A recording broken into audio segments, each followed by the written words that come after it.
Natanggap na ni Vice President Sara Duterte ang subpoena na inisyu ng National Bureau of Investigation kaugnay sa umunoy kanyang naging banta sa buhay ni Pangulong Ferdinand Marcos Jr.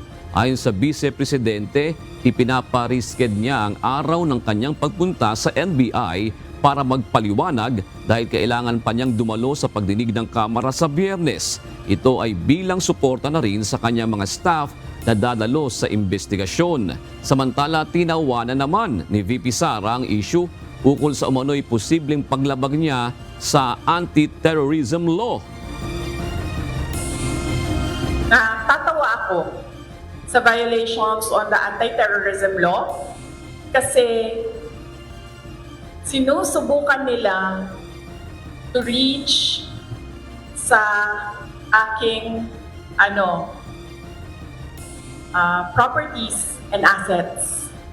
Kasi itong violation ng anti-terrorism law, ginawa nila ito kay Congressman Arnie Teves.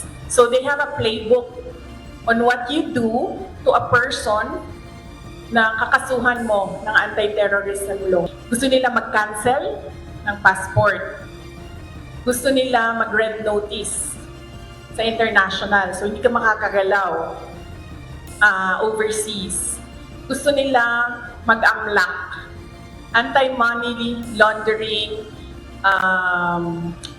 violations. So ibig sabihin nun, i-freeze nila yung pera mo at yung properties mo.